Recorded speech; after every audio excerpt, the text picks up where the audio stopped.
কলম্বিয়ার উঁচু এলাকায় অবস্থিত। এর রাজধানী বোগোটা। আমরা কলম্বিয়ার আতেরসিওপেলাদোস ব্যান্ড বোগোটায় থাকি। আমি বিটহফেনের বিষয়ে বিশেষজ্ঞ নই, তবে তারা আমাকে বলেন যে তিনি একজন সমাজকর্মী ছিলেন। তিনি তার আওয়াজ তুলেছেন, তিনি গরিবের সহায় হয়েছেন, তিনি ধনীদের বিরুদ্ধে কথা বলেছেন, এমনকি তাদের বিরুদ্ধেও যারা তার কর্মজীবনে অর্থায়ন করত। তিনি অত্যন্ত প্রতিশ্রুতিশীল মানুষ ছিলেন।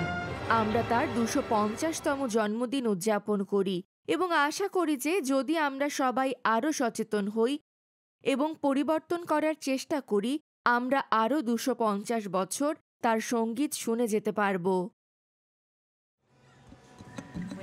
বিটহফেনের 250তম জন্মদিন উপলক্ষে তিয়াত্রো কোলোনে আতেরসিওপেলাদোস ব্যান্ড একটি বিশেষ কনসার্ট করছে। 5টি গ্র্যামি মনোনয়ন পাওয়া ল্যাটিন আমেরিকার সবচেয়ে সফল ব্যান্ড এটি। 30 বছর ধরে আমরা নির্দিষ্ট সব থিম নিয়ে গান লিখে যাচ্ছি।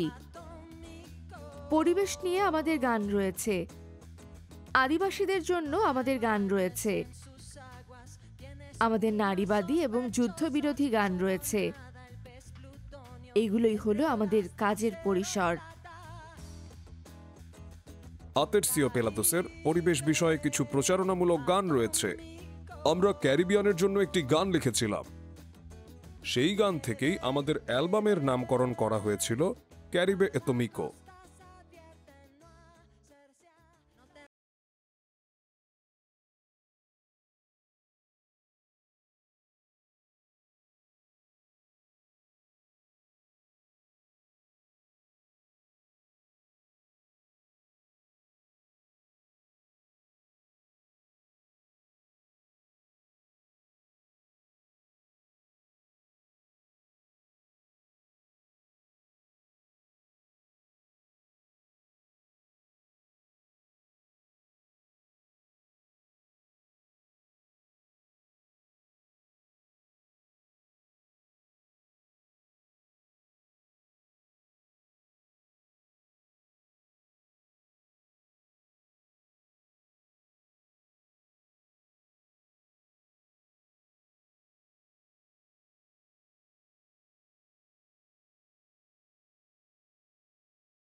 জীববৈচিত্র্যের দিক থেকে কলম্বিয়া বিশ্বের দ্বিতীয়।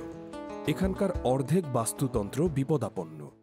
আতেরসিওপেলাদোসের অনেক গানের প্রকৃতির সাথে সংযোগ রয়েছে, বিশেষ করে পানির সাথে, বনের সাথে, আদিবাসীদের সাথে, পাখির সাথে, প্রকৃতির সাথে সম্পর্কিত সব কিছুর সাথেই।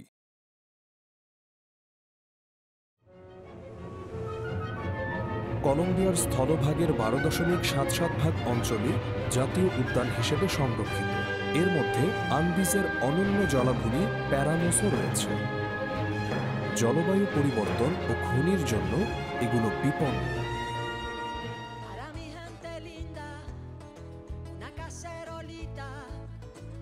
আমাদের কলম্বিয়াতে পরিবেশ ধ্বংসকারীদের নিয়ে গুরুতর সমস্যা আছে।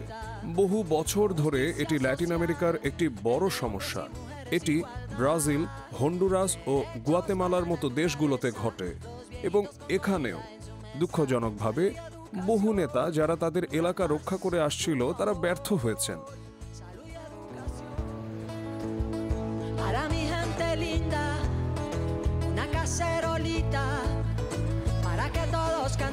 Bailemos una Colombia distinta, con justicia social, entre hombres y mujeres igualdad, derechos para la naturaleza, los viejitos con comida en su mesa, salud y educación, pura paz, puro amor, salud y educación, pura paz, puro amor.